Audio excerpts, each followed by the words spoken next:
is in one of the cupboards in our invitation station as one of the tools that I really like to suggest to people. It's called a foam roller, by the way.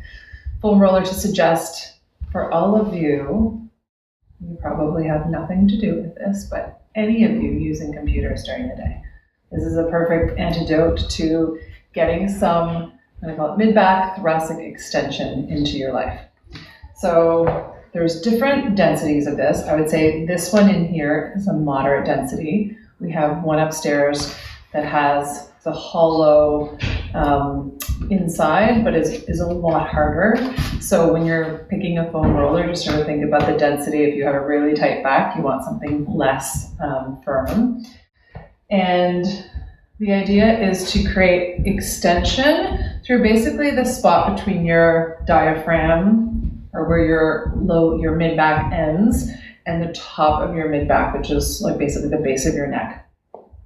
The move that I'm going to do, it'll be harder to say it when I'm in it, is elbows together, and then as I extend back, elbows open up. So you'll just notice that'll allow a really nice opening through the pec. So we're in this position, all these muscles get really long and all these muscles get really short. So it'll help to just accentuate that opening. So there's two things that I like with it. It's getting micro movement through the joints, but it's then also opening up the chest. I love all the things that give you 2-for-1 deals. Okay, so this is what we're gonna do here. And again, as you're doing it, breathe, don't hold your breath. I'm starting again, sort of at that mid to low back area where your end of your rib cage is. Sometimes I just kind of like to say, feel it out first, because there are often these muscles here that feel really tight.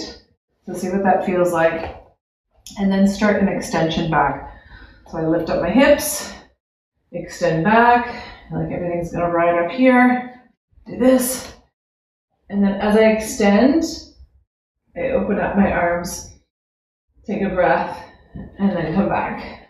So even as I did that, I got a little release through my back. Sometimes your back will start to have these little releases. Fantastic. That's even better. That's a bonus. A lot of movement through the mid-back. Coming back, I'm going to come up a little bit higher. Right here. Extend back. Open up. Take a breath. Relax your neck.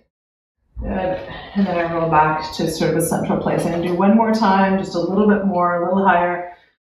Roll over. Extend back. Good. And come back. Okay, so that already feels a little nicer. I could feel like I could take a deeper breath into that and feel less rounded in the upper chest.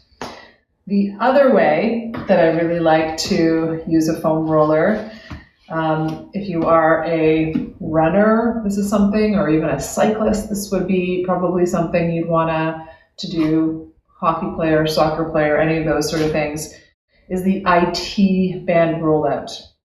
It's incredibly uncomfortable for a lot of people. So usually I would say starting at the top with the bigger muscles and then slowly working down to the outside of the knee. Usually I say around this area becomes really tight for people. So that's usually where it's the most uncomfortable. So start at the big muscles and then move down. So usually I say start at the hip. And again, this is sort of landing. I'm using my elbow as weight to help support me. And then slowly moving down, coming out of view there. I'll move myself a little more this way. Okay, at my hip, slowly, we don't have a motion picture camera. And then rolling. I might be out of the shot, but then, and then coming here, and then slowly coming back. I'm using quite a bit of pressure. It is uncomfortable. So it's just finding that sweet spot of like the good intensity that feels like it's serving you, rather than, this does not feel good and it's increasing my discomfort. So I would say if you roll down with some breath, doing that about 5 or 6 times, that would be good. Making sure you're working on the other side as well. Yeah, those two are my favorite ones that I really love the foam roller for.